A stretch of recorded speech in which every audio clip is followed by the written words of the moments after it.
Crown has you covered. Start your day with the first word. Cincinnati's only morning sports show.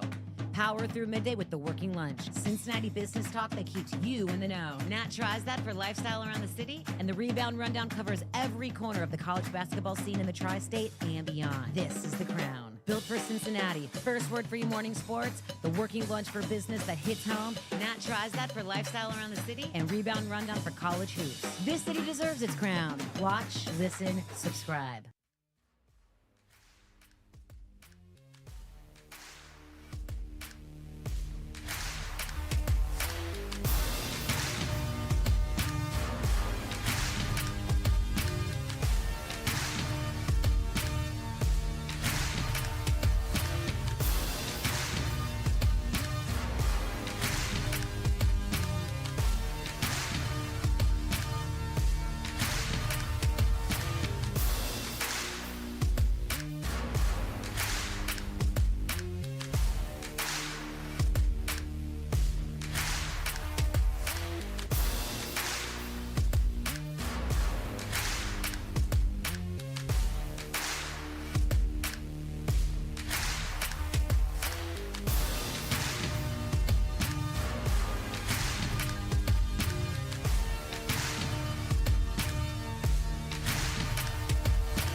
Midday in the Queen City, business is booming. Let's do lunch.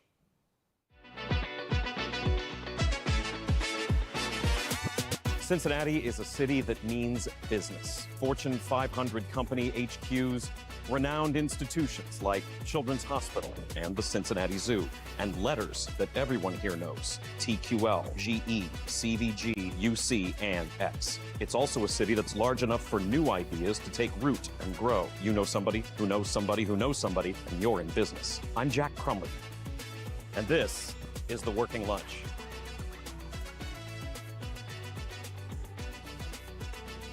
Hello, welcome to The Working Lunch on this Wednesday. I'm Jack Crumley, glad to have you here. This is our hour-long business show here on The Crown, where we cover local business headlines, interview CEOs and other local leaders, and try to squeeze in a bite before you go back to face the afternoon. Glad to have you on this Wednesday. Cincinnati business headlines today.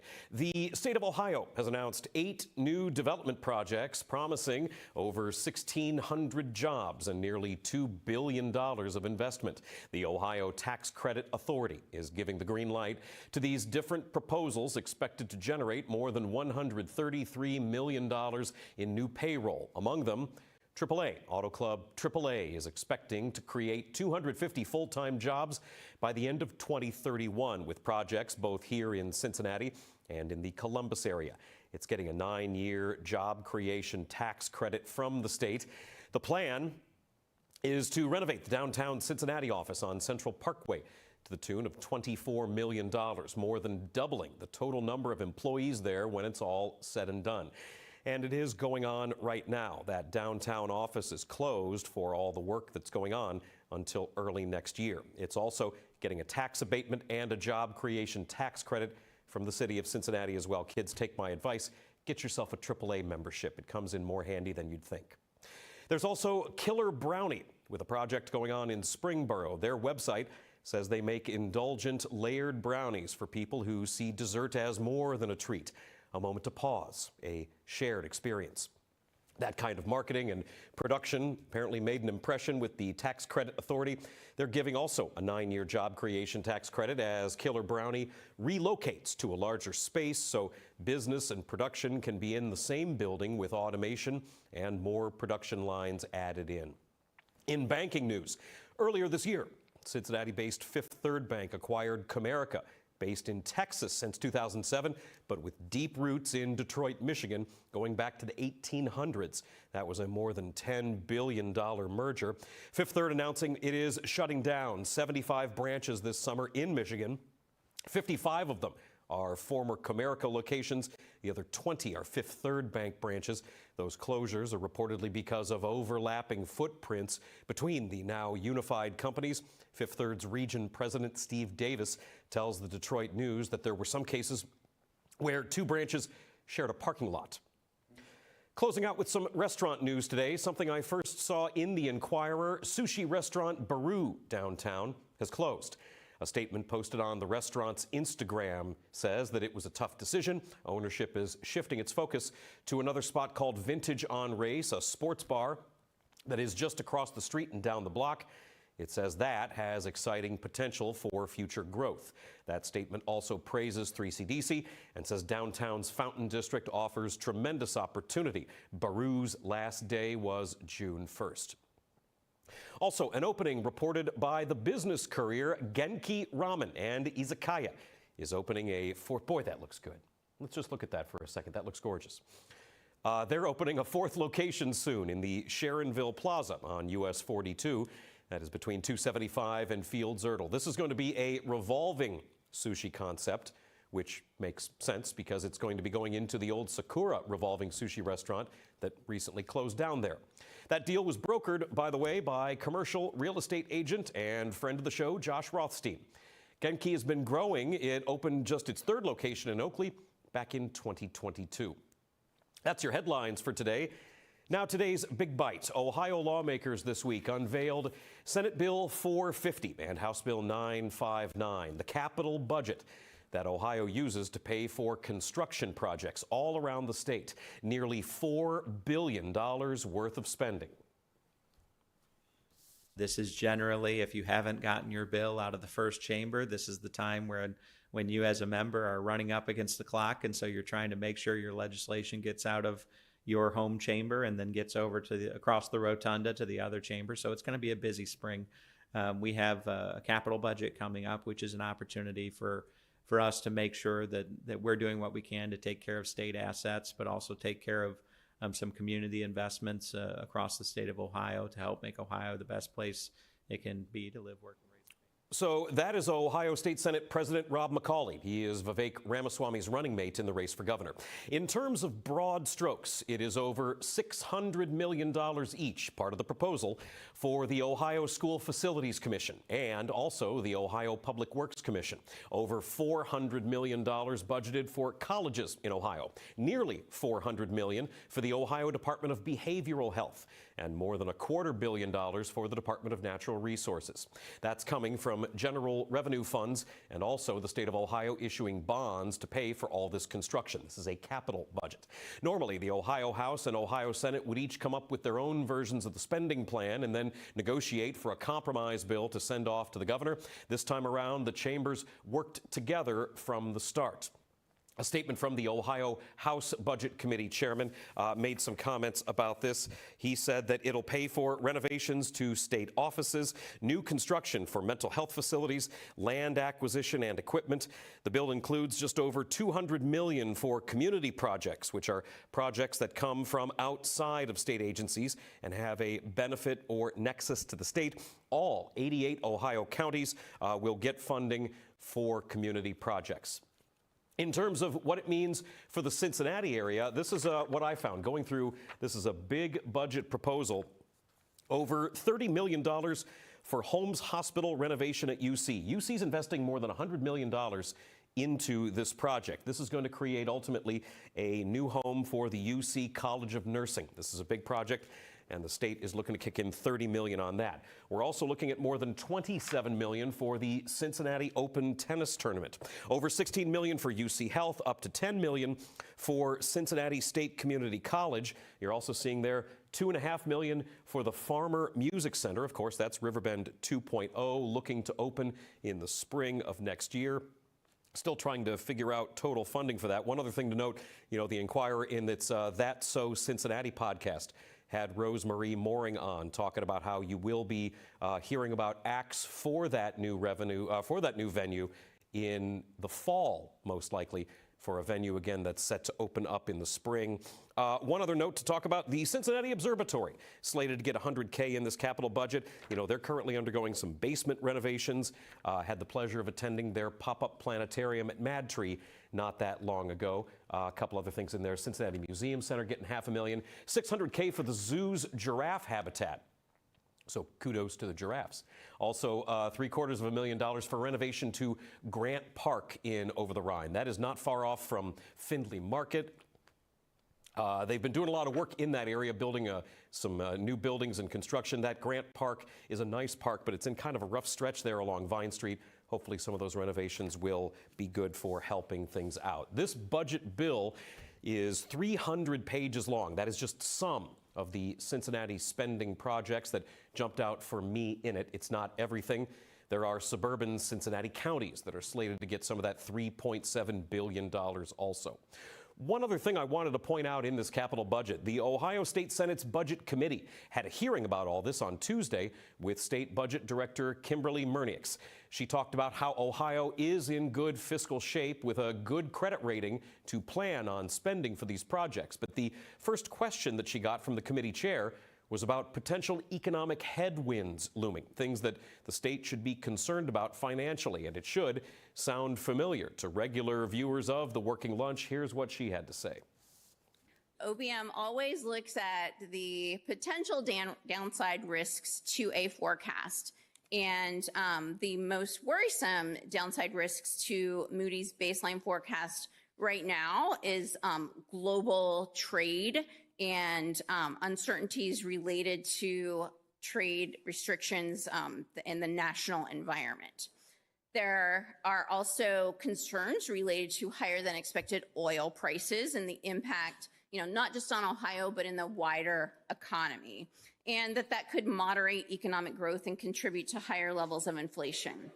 That could bring a potential of wage price spiral, which could set in, and these phenomena together could potentially lead to elevated inflation above the Federal Reserve's targeted 2% rate.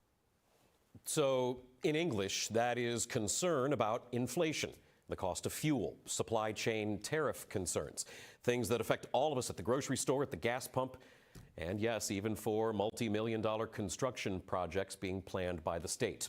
Lawmakers are expected to pass this bill before their summer recess. We'll be keeping an eye on the specifics of that, what it'll mean for the area. You can trust us. That's your Big Bite. We are going to take a break. Coming up on the Working Lunch, a man who has seen a lot of Ohio budget bills, Cincinnati budget measures, city transformations, and who's been keeping track of pretty much everything that's fit to print in the tri-state for years now. This guy knows some things. Inquirer editor Beryl Love is my guest next. Take a look at some stocks. You're watching The Working Lunch on The Crown. Stick around.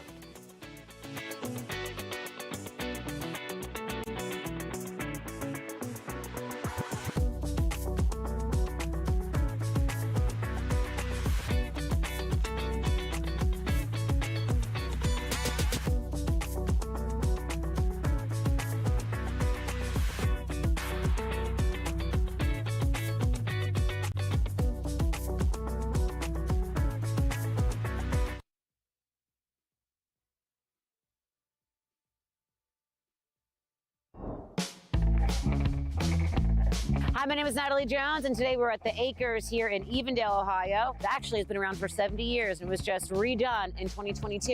And I'm going to get a golf lesson from the one and only Brett Birchikoff. Brett, get on in here. Did I pronounce your name correctly? No.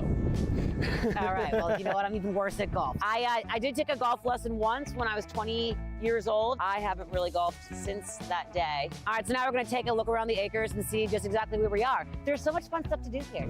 It's really cool. So what's great about the Acres is it's a whole family event. They have 16 bays inside, they're open year round, and 22 bays outside. And then you're gonna look over here, we got family fun putt-putt. I'm even worse at putt-putt, okay? First timer, so what do I need to know? Okay, so kind of three things, three pillars. I like to call them posture, just like your stance to the ball, kind of your address, the grip of the club, how you grip it, and then your alignment, your aim. Posture, Grip, and alignment. Alignment. PGA. PGA. That's what the PGA means? No, feet kind of shoulder width apart, maybe a little wider. All right. You want to bend at the hips a little bit. Okay. And just a good athletic stance. Next is the grip. Easiest way for beginners to learn is like Hold on, that. do you do this? I do that. Feet a little wider. The shoes are going to be tough, but No, these there you are stable. Okay, ready? good swing. Slow shoulder swing. Swing and a miss. Got it out there. Down the first baseline, baby. I really am trying really hard. There you go. Look at that! Dead straight. You're a great teacher. Dead straight. Heck yeah! Wow. Jesus.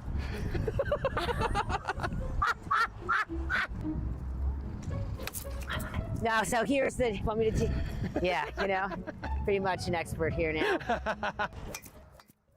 This is the Rebound Rundown. I'm your host, Paul Fritchner. Your home for college basketball in the Cincinnati area and across the country every Monday through Friday during the season. Previews, recaps, breakdowns, interviews, and more, you can find it all right here. Your one-stop shop for a quick dose of college hoops on your morning commute. Make sure to subscribe on YouTube and wherever you get your podcasts. The Crown has you covered. Start your day with First Word, Cincinnati's only morning sports show. Power through midday with the Working Lunch, Cincinnati business talk that keeps you in the know. Nat tries that for lifestyle around the city, and the Rebound Rundown covers every corner of the college basketball scene in the tri-state and beyond. This is The Crown. First Word for your morning sports, Nat tries that for lifestyle around the city, the Working Lunch for business that hits home, and Rebound Rundown for college hoops. This city deserves its crown. Watch, listen, subscribe.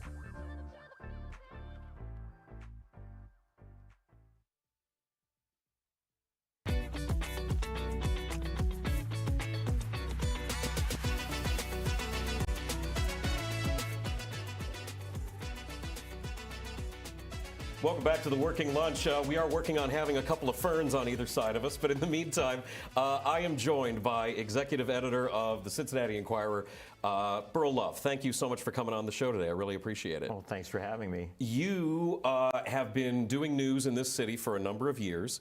You like 20 some odd years of news. But, you know, in looking up things about you and trying to learn about your youth and your upbringing, it wasn't always journalism for you when you were a kid. You weren't necessarily geared in on being a reporter, right? That's not what you went to college for? Not really, yeah. I mean, I didn't know what I wanted to do. And, you know, if you're a good student in high school, especially if you did okay with math, people talk about, you know, engineering or things like that. And I had floated the idea about journalism with my dad, my family, and they're like, "Oh no, you're too smart to be a journalist." No kidding. And you know, they didn't mean it to be that, you know, degrading, but so I didn't know what I wanted to do. I actually got accepted into the College of Engineering at UC. And I remember it was the second semester I knew I was with the wrong crowd of people because it was right before winter break, and we were in a class called Mechanics for Engineering. Okay. And the instructor gave us a over the break assignment to do. It was 12 equations with 12 unknowns. And I just looked at it, and I was like, oh, this is terrible. I don't even know where to begin with this thing. This is like your Goodwill Hunting moment where you need the janitor to come in and do it for you. Exactly. And so I walk out with some friends that were in the class with me, and they were so excited to get started on this problem. They literally like dropped their books on the hallway floor, and one of them was like, I think I know how to start this. And I just looked at the passion they had for that and thought, I don't have that. I need to find my people. And that's when I stumbled into the office of the UC News Record, and I wanted to be a journalist ever since. So being a reporter was on your radar in some way beforehand? Yes, I liked writing. I liked, my family were big news consumers. We, you know, always had the paper. We always, you know, my mom had TV news on. My mom came to this country from Greece, and my uncle in Greece would send her news magazines from Greece in the mail. So we just, you know, kind of as a family, were into the news. And I remember, you know, reading the Enquirer as a kid, as a high school student, and connecting with the columnists. I was fascinated with Jim Borgman, that someone actually, you know, made a career of cartooning. And when I first worked at the Enquirer and got to meet him, it was like meeting a hero, like meeting, you know, someone bigger than life. You've worked with some real greats there at the paper, between Borgman and Howard Wilkinson's reporting for all those years. Jim Knippenberg, you know, Cliff Radel, lots of folks. I call it my first tour of duty at the Enquirer. Yeah. Because I worked at a smaller paper right out of college, had the opportunity to come back, you know, and work for my hometown paper, which, you know, dream come true. Sure. And, but then, you know, I've been with the parent company since the late 90s and had the opportunity to, you know, to do journalism in different cities, in Washington at USA Today. But yeah, that first tour of duty at the Enquirer, there were still some of those legends that I grew up reading. Yeah. One of my favorite stories about Borgman is I was stressing over, like, when I finally get to meet him, you know, I need to say something clever, you know, so I was like kind of rehearsing, and he had won the Pulitzer by then, so he had a corner office converted to his studio, and he rarely came out. You know, he would, with his, you know, old school ink, draw political cartoons in there, and he came out one evening and was walking towards my desk, and I thought, oh, he wants to meet the new guy now. Here's my moment. Here's my moment. And he looked at me.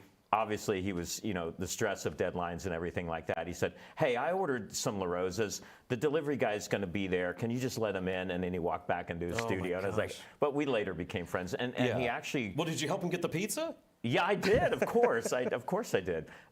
Later on, when I left the Enquirer with my first chance to be a top editor, he actually did a farewell cartoon for me. Oh, that's which nice. I was like, oh my gosh, Jim Borgman drew me. That's amazing. I have lived a full life. Yeah. So, I mean, talking about working with those guys on your first tour and seeing these people who were, you know, so well known in the city for setting setting the tone, setting the conversation, deciding and talking about what's happening in the city. And now for your role as executive editor of the paper, you're the top guy, right? Everything in theory comes through you and deciding what you've got a strategic vision that you've laid out for what the paper is and what the conversation is. What's that like for you now to be sort of on that other side of things? Well, I probably couldn't articulate it at the time, but I think what drew me in was the connection I felt to them and and how they connected the community. And that's really what we still do today. I like that people call us the paper. I think no one else can say that legitimately. It's such a small part of how we reach audience these days. But the mission is the same. Sure. It's local journalism, it's keeping people informed, and it's making those community connections. It's helping people feel like they're connected to the community, whether they're reading, about crime and public safety, or they're trying to figure out where to go out to eat on the weekend, keeping up with their favorite sports team. All of that is still the mission that we do, just in a very different way than when I got into the business. Yeah, I mean, it's a really big responsibility to sort of balance wanting to tell stories that people should hear versus what people want to hear. In my time in radio working in news, I thought a lot about the idea of pizza and ice cream versus eating your vegetables. Right, yeah. And if you spend all your time eating pizza and ice cream, you're going to throw a bit of a fit when you get a bowl of broccoli put in front of you. Is that sort of maybe your feeling of things on the paper side? But I think we have to challenge ourselves. If we feel something is important and we present it in a dreadfully boring way, then that's on us, right? We have to understand the ever-changing needs and preferences of our audience. People, I think, do want to stay informed. They want to be in the know. Like, FOMO is a real thing. Sure. But if we don't evolve as our audience evolves, then that's on us. So, take politics or take, city government. You can cover that in a dreadfully boring way, or you could drill down and find out what people really care about. And that's all about understanding who your audience is, and that you're not writing for the mayor, you're not writing for city council, you're writing for the people of Cincinnati. And you have to put yourself in their shoes and understand, what do they really need to know? What questions would they ask? Right. And then you can be successful. And I think that's part of evolution is, I liked, I share this a lot, but when I get invited to speak, I have a slide of people attending a funeral. And, that's a good and start. then I put up the Mark Twain quote about news of my death has been greatly exaggerated. When people find out what I do, they almost treat me like I've just had a death in the family. Like, really? The newspaper, that must be so hard, because they are thinking about what a newspaper used to be compared to what a digital news organization is today. So telling that story about, that we're still around, we're still vital, we're just, we still have the same essential mission, but our main reason to exist is not to publish newspapers, not to print newspapers. That's an 1800 era manufacturing business model. That's not who we are today. And so it's fun to engage people in that way, but it just goes back to, shame on us if we hold on to, what we used to be instead of what the community needs from us today. Yeah, I mean, the idea of, and certainly the Inquirer has had to evolve. The evolution began before you were in the position that you're in now, but it's an ever-changing thing. Obviously, the advent of the internet and people wanting to get just endless information for free is, that's... free is a terrible business model. Yeah, it's not good. It's not good. It's not good if you're talking about trying to hire quality people that will go to those dreadful council meetings and take notes and try to find the one thing that's going to matter to folks and then write about it in a way that relates to them. Hey, this is going to affect you in the street that you live on. That takes some capital. And it takes some expertise. I think that's the value proposition we still have. There are a lot of content creators in the journalism space. We're creating content right now. Look at all this content we're creating. Happy to have you here. There's a voracious appetite for content, right? But there are few people in that space that have the sources, the training, the support network to ask the tough questions, to get into public record request and accountability journalism, and all the things that are protected by the First Amendment. That I feel it's our time. This cohort of journalists that we have assembled at the Enquirer. It's our time to live up to that responsibility. And it's exciting. It's what motivates me to be part of this group that is thriving, not just surviving in the local journalism space, in an industry that's been, turned upside down. Yeah, looking over at the Enquirer's website and the number of folks on the staff, whether they're reporters or columnists or whomever, I was really struck by, because I've never really taken the time to look at the staff, what a variety of people are working there. It's not just, I know that the paper gets pigeonholed as legacy media and being sort of forced into this maybe old head kind of category, but you have a wide variety of people working for the paper from a variety of backgrounds that are covering all sorts of things. Keith Pandolfi's, you're doing the restaurant scene, and I know that gets a ton of response online. Trending news topics, still investigative pieces, regular columns. You guys have a really wide breadth of staff that's telling the story of this city. What used to be the tempo desk back in the day, when I mentioned Jim Nippenberg, it's not all that different from what our trending news team does today. That kind of ear to the ground, what's buzzing, what are people talking about. I challenge that team to represent what real people are talking about every day. And if there's not anything compelling in the conversation, then find something like to spark that conversation. But you're right, people have this impression of what a newspaper reporter might look like, or what a newspaper reporter might look like. Yeah, they got a gray suit and a fedora. Right, yeah, or Lou Grant, or Jonah Jameson from Spider-Man. Is that Spider-Man? That's Spider-Man. Perry White from Superman, People are surprised when they meet me for the first time. They're like, "Oh, what do you do for the paper?"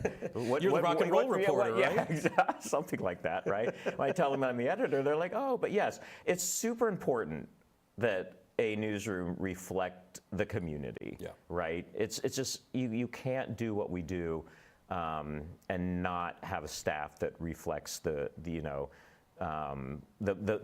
makeup of the community. And when people meet our staff now, they are surprised by that, especially the youth. Like, why would anyone young want to go work for the paper, right? Well, we're also, we're a fully digitally integrated company right now. And part of that means we have to be where the audience is, and that includes social media. So, when you talked about ice cream versus spinach in terms of news, we have tackled some serious topics such as, enhanced enforcement by ICE on TikTok, and not in a cringy way. Like, we have the makeup of the staff that, that's where they live.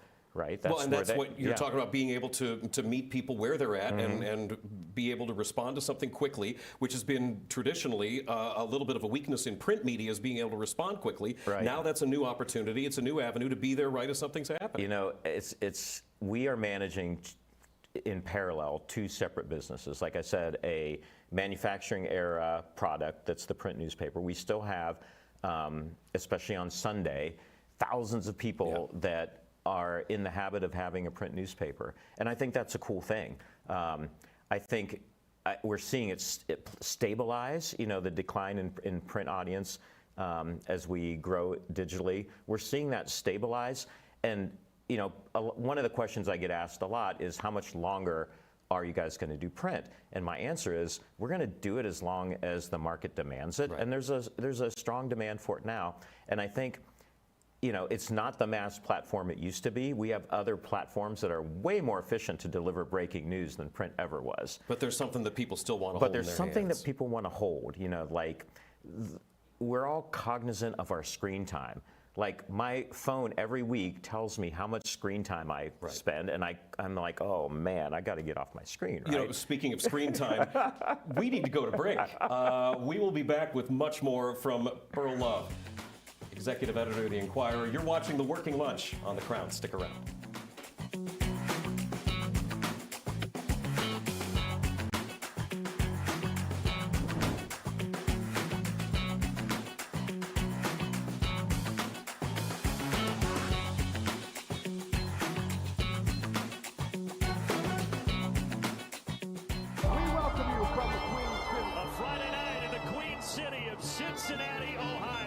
We welcome you from Cincinnati, Ohio.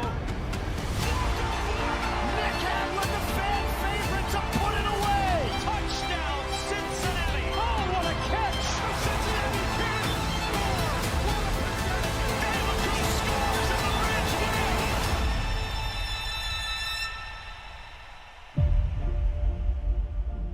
Cincinnati sports fans are the best. Loyal, passionate, second to none.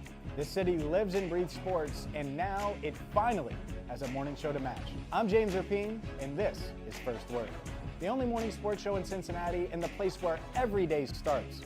We break down the biggest moments and set the agenda for the city. Marissa Contepelli and Jacob Tissett join me to bring the insight and energy you need to start your day. The conversation starts with First Word. First Word, weekdays 7 to 11, part of the Crown Network. Hi, my name is Natalie Jones, just your typical 40-year-old Cincinnati girl. Although, no, I'm not married or divorced. I don't have any kids, and I don't live in the neighborhood I grew up in, which is the West Side, by the way. But what I do have is a lot of freaking time, and I've been using it well. So come along with me on this Crown adventure, because I've been trying all the new around town that you need to know about. This is Nat Tries That.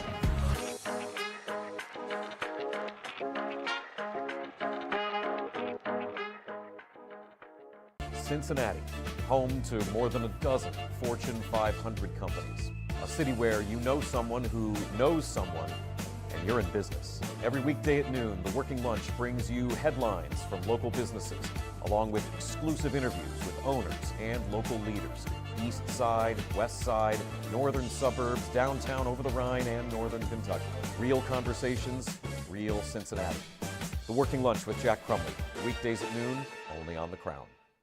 My name is James Rapine, and I host First Word every weekday morning, 7 to 11, right here on The Crown. Prior to joining the Crown Network, I covered the Bengals for Sports Illustrated for 6 seasons. I also am the founder of Cincinnati Bengals Talk on YouTube and wrote the book, Enter the Jungle, A History of the Cincinnati Bengals. Couldn't be more excited to join you every weekday morning for First Word right here on The Crown.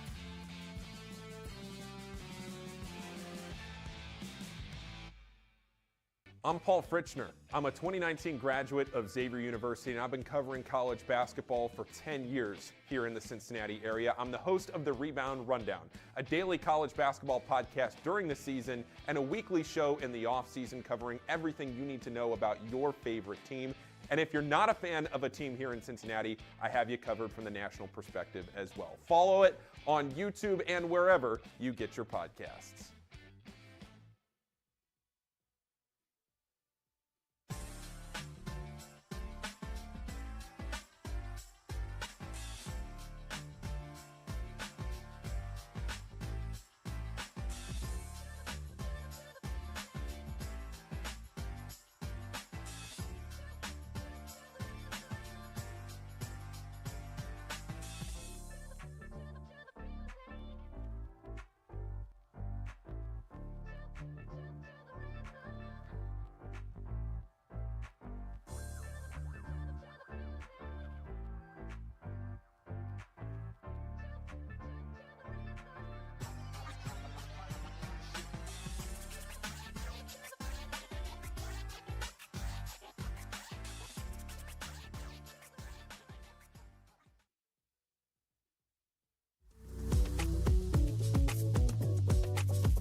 Boy, I do love that drone shot right there. I think that's Covington, and I love that shot a lot. Welcome back to The Working Lunch.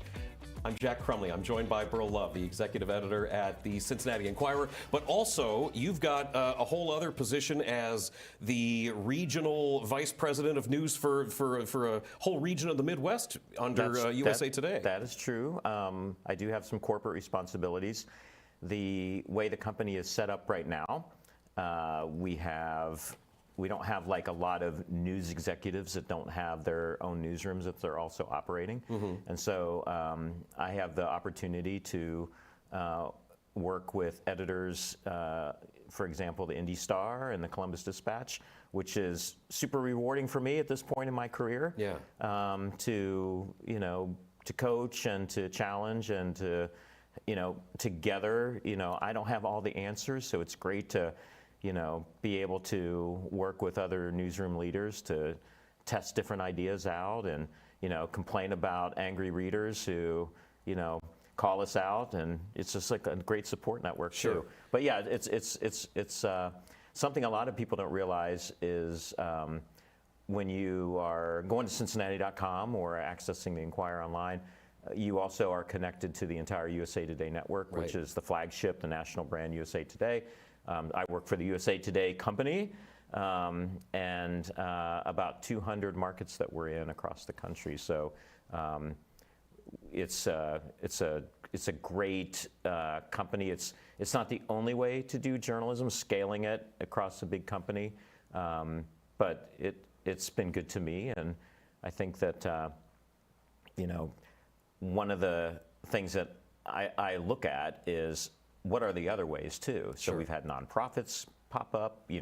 This organization, for example, it's just I get asked about, are you worried about that competition? And I say, look, we need more journalists. Having more journalists gainfully employed is a good thing for our community. So well, and because that's something that you got into. You wrote an editorial not too terribly long ago talking about the sort of rise of news influencers online on social media, things like TikTok specifically, the scrolling video sites. And your angle on that was what you basically just said here. The more people we have talking about things that are going on, the better. And then also introducing the idea of let's talk about what accountability looks like and what responsibility looks like in this whole sort of universe. So yeah, one of the things we did is the Enquirer did I call it a reader engagement project, basically to get people involved in talking, and asked our audience to help us select the top content creators in Cincinnati. And we did it 2 years now. And that's how I got to meet the guy behind Hood News, Hilarious Scales, yes. And my 20-year-old was, I got some credibility. He's like, you know that guy? I was like, of course I do, because that's where he's getting his news, right? Sure. But yeah, I think, it's an interesting time to be alive, because anyone, with a smartphone and a personality and maybe a police scanner can go out and do a news broadcast, right?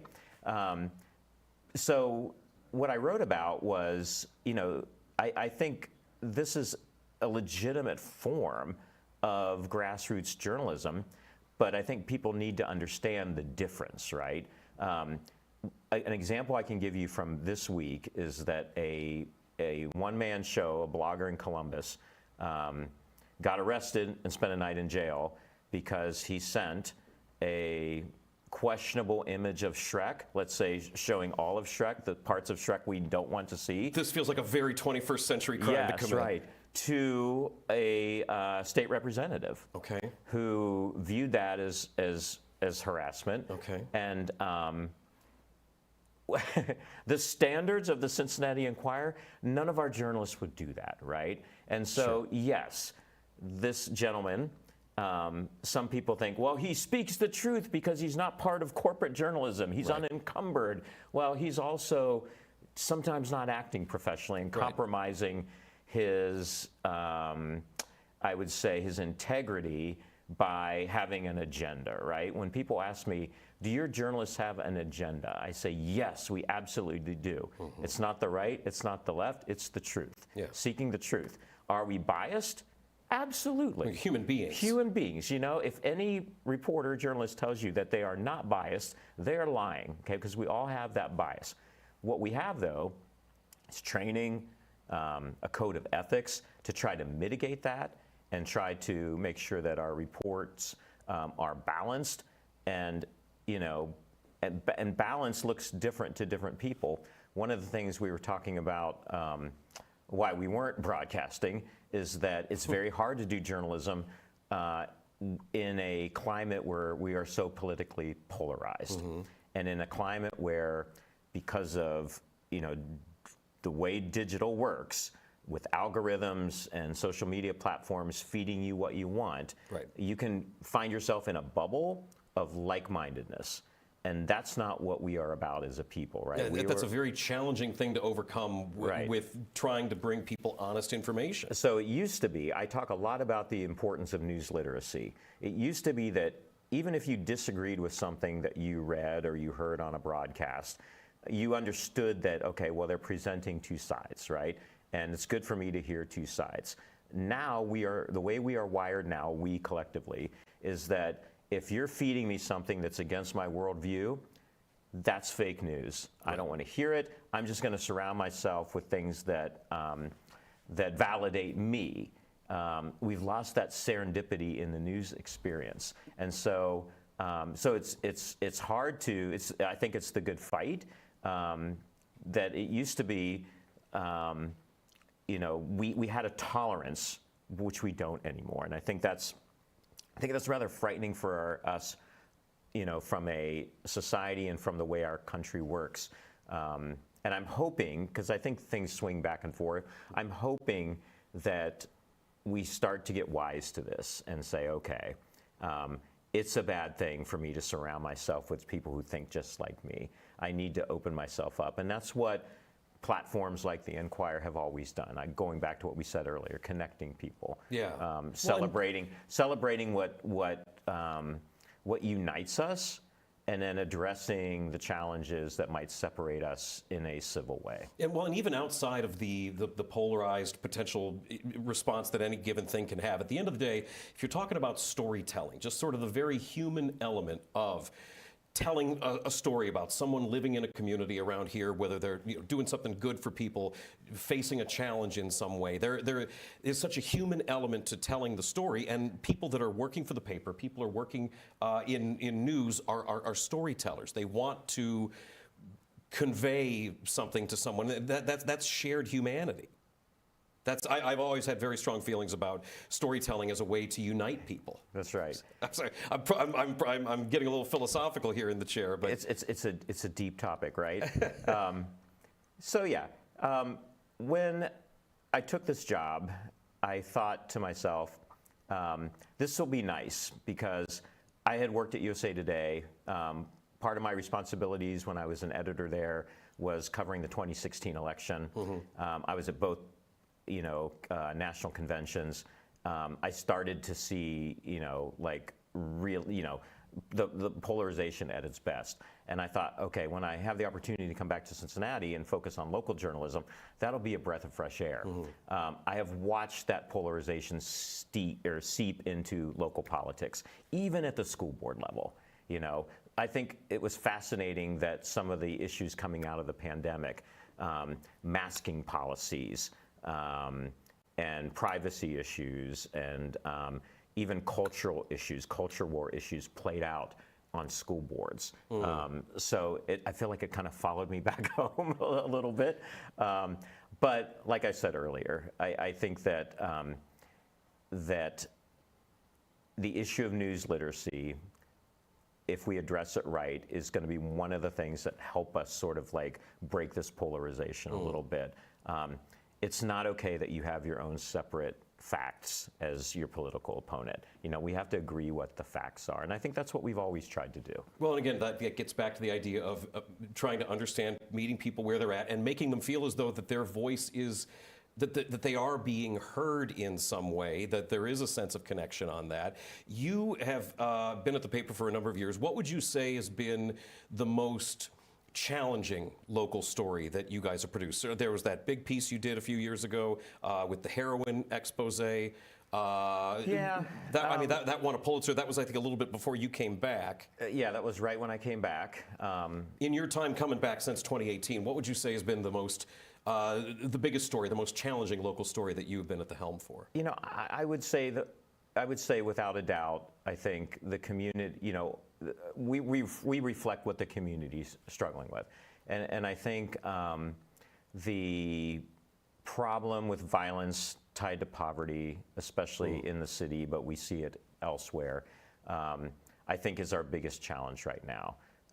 It's what divides us. It becomes fodder for, you know, nasty politics, and we don't really talk as much as we should about the impact on our young people, you know, especially those that, you know, when I was a kid in high school and two people were beefing, there might be a fight in the hallway or behind the school afterwards with fists, right? Right.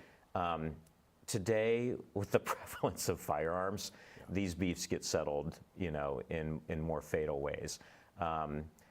We've reported a lot on it. We've done, you know, deep dives, some enterprise work on youth violence, and it's still, I think, something that we as a community have to come together on and have more holistic approaches. You know, it's not about firing a police chief, right?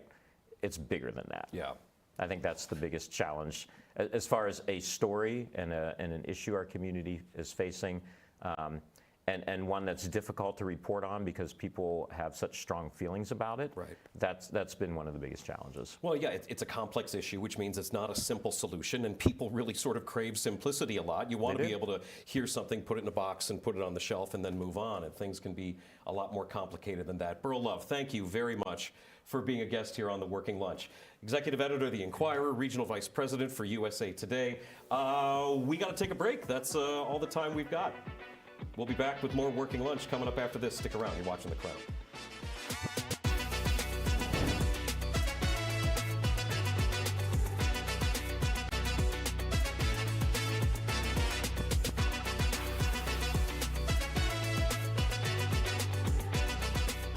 Cincinnati sports fans are the best. Loyal, passionate, second to none. This city lives and breathes sports, and now it finally has a morning show to match. I'm James Rapine, and this is First Word, the only morning sports show in Cincinnati and the place where every day starts. We break down the biggest moments and set the agenda for the city. Marissa Contepelli and Jacob Tissett join me to bring the insight and energy you need to start your day. The conversation starts with First Word. First Word, weekdays 7 to 11, part of the Crown Network. My name is Jack Crumley. I've been covering news in Cincinnati on the radio for the last 20 years. I grew up in Northeast Ohio, but Cincinnati has always felt like home since day one. I've seen so many things accomplished here, and now, with The Working Lunch, I get to write, read, and talk about them every day. Hard-working people with a drive and a dream. Innovative ideas that help shape this city. Cincinnati is a great city, and I'm excited to tell you about it every day. This city has always had something to prove. While the rest of the country talked about us, we built our own voice. Blue collar, underdogs, built differently, overlooked, talked about like we were supposed to stay quiet. But that was never who we were, because this city doesn't wait for permission. And neither do we. And now, for the first time, Cincinnati has a network built in its image, because the biggest stories in this city deserve more than highlights. This isn't cable television. This isn't national media. This is ours. This is The Crown.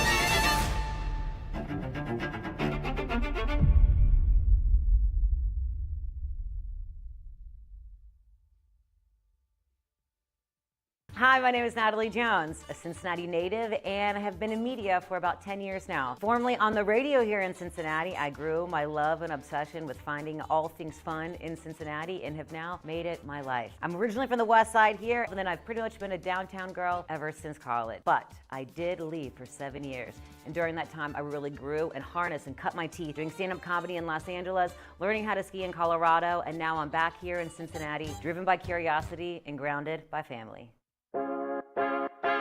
Hi, my name is Natalie Jones, just your typical 40-year-old Cincinnati girl. Although no, I'm not married or divorced. I don't have any kids and I don't live in the neighborhood I grew up in, which is the west side, by the way. But what I do have is a lot of freaking time, and I've been using it well. So come along with me on this ground adventure, because I've been trying all the new around town that you need to know about. This is Nat Tries That.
Welcome back to the Working Lunch. I'm Jack Crumley. You know what you know, and you know what you don't know.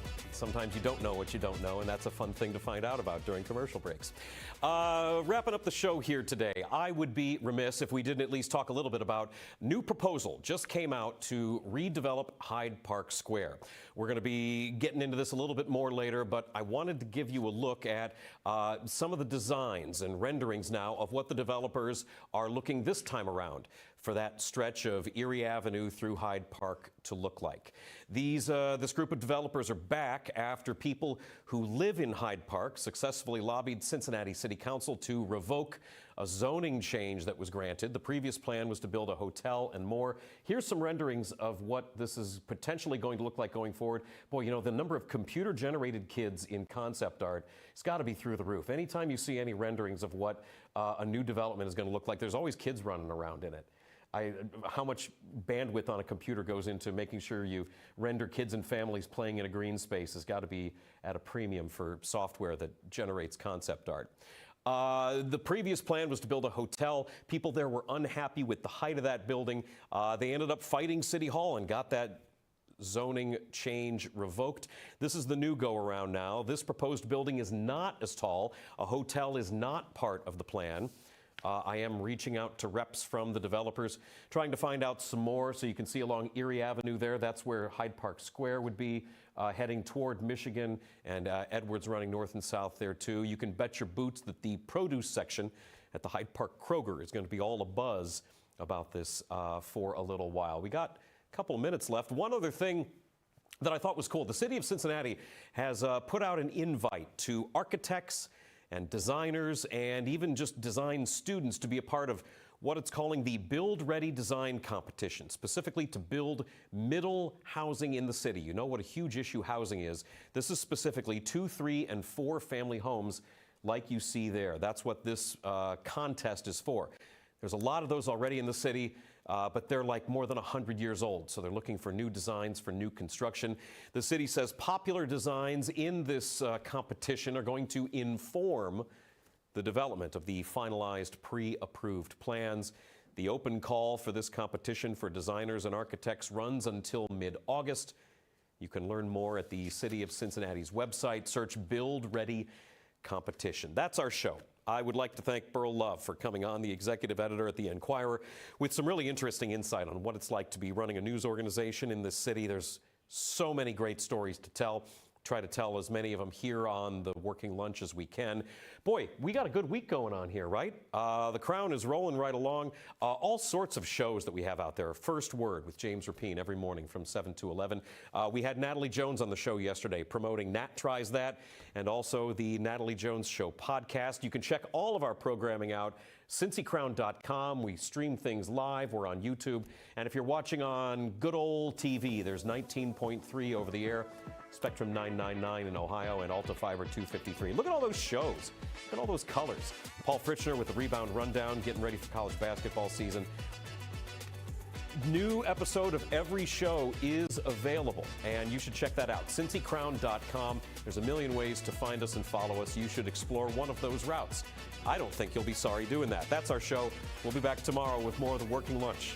You're watching The Crown. Thanks for watching.